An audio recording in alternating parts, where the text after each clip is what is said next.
Mark Goulston, Talking to Crazy, How to Deal with the Irrational and Impossible People in Your Life.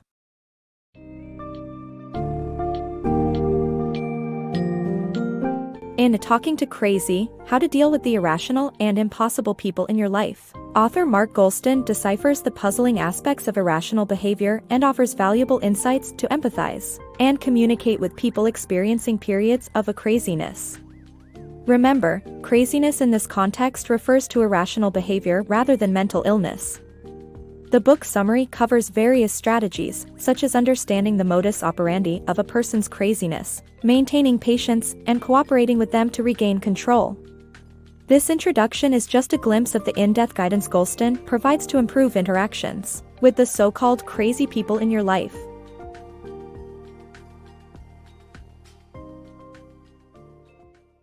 The art of managing craziness. Anyone can have a moment of irrational behavior, whether they are clinically ill or not.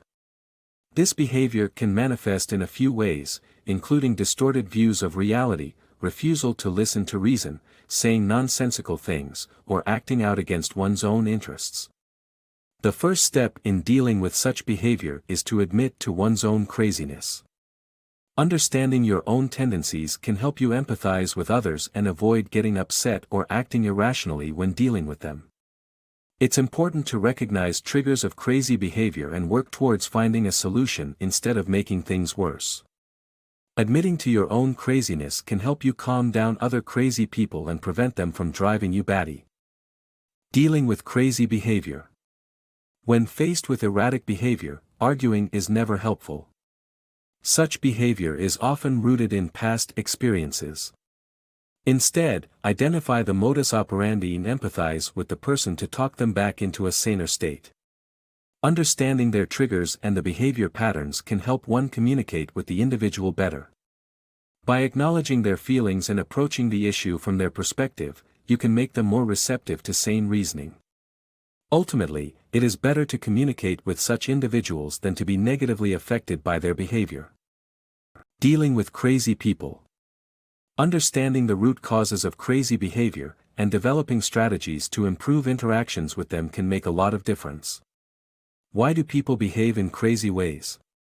It's often about control. Even though their behavior may be rooted in their past, people who act in this way often do so because they want to feel in control. Losing control or being pushed out of a conversation can trigger shouting or other outrageous behavior, all tactics aimed at overpowering the other person involved to feel in control. But there are ways to deal with crazy people and avoid power struggles, such as cooperating with them instead of trying to overcome their aggressive tactics. For instance, if you let a crazy person stay in charge and have the control they seek, they'll be less motivated to continue acting crazily. You can also diffuse a crazy situation by apologizing, remaining empathetic, and preempting a tirade by saying angry things before the crazy person has a chance to say them.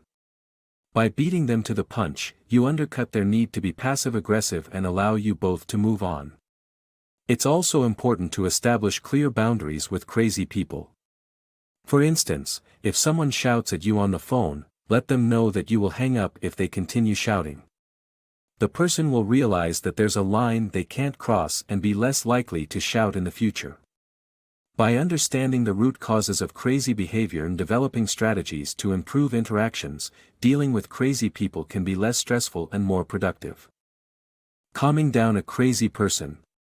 When dealing with a person in a temporary state of craziness, remember that their craziness does not define them entirely. They still have an inner sanity that is receptive to reason.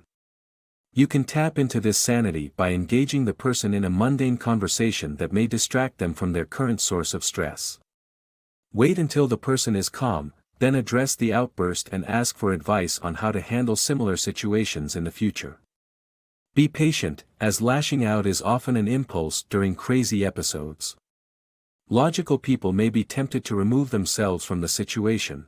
However, it is essential to realize that the person's actions may not reflect their true feelings. Hence, it's best to wait until the person is calm before making any hasty decisions. Dealing with manipulative behavior. Manipulators try to change "no" to "yes." By not letting them manipulate you and being clear but gentle, you can deal with their behavior. When someone fears rejection, they might refuse help or not ask for it.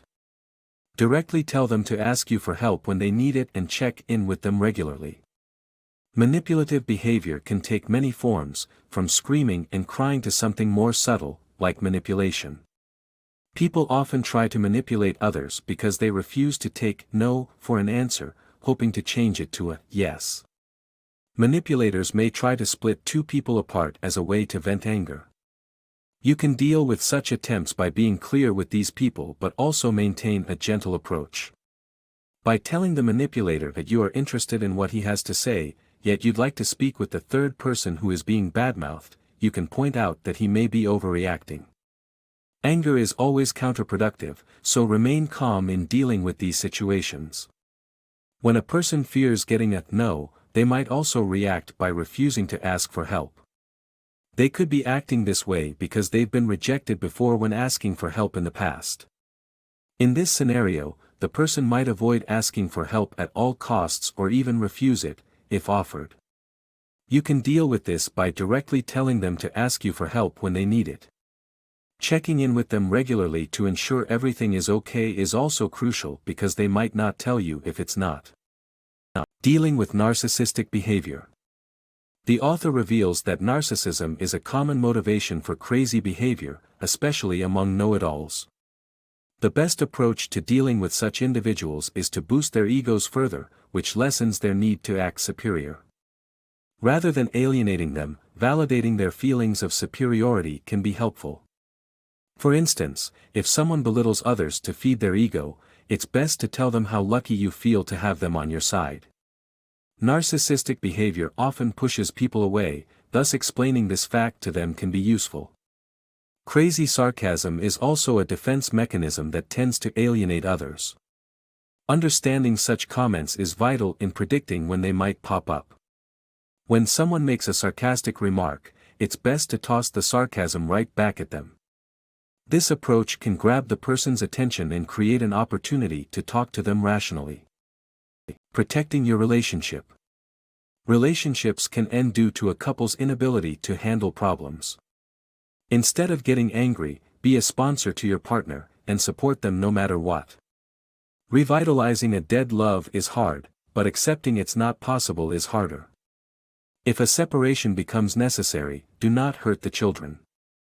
Remain respectful, cooperative, and protect them from getting scarred by the divorce. Dealing with suppressed feelings. Allowing our loved ones to express their suppressed negative feelings is crucial to building healthy relationships. Communication is the key to healthy relationships, but sometimes it's challenging to deal with someone who is hard to read emotionally. People express their negative feelings differently, some externalize, while others internalize. Suppressing negative emotions is unhealthy, and it often leads to an unexpected outburst, particularly towards the people we care about. It's essential to understand that negative feelings are not uncommon, and we should voice our crazy thoughts with our partner.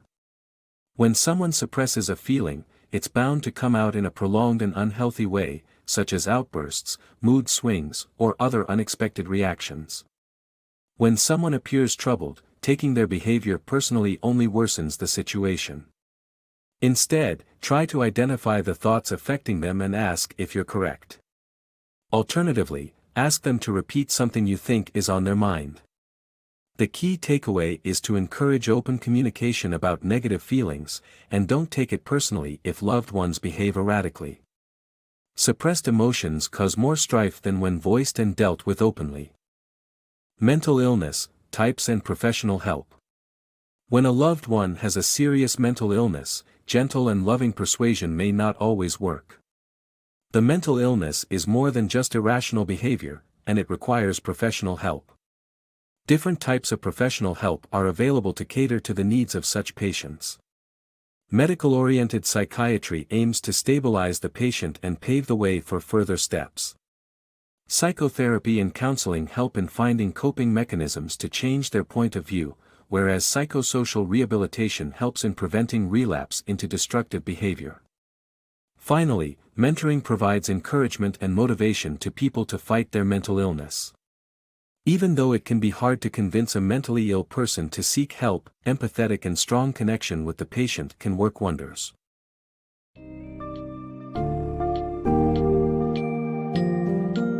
In conclusion, Mark Goulston's Talking to Crazy offers significant insights for interacting with and understanding people who display irrational behavior. The key takeaways include recognizing and dealing with your own craziness, identifying and empathizing with someone's modus operandi, and exercising patience in your interactions with them. It's crucial to avoid arguments, cooperate, and maintain clear boundaries to better navigate relationships with people in a crazy state. By applying these helpful tips, one can foster meaningful connections and prevent irrational behavior from causing chaos in personal and professional relationships.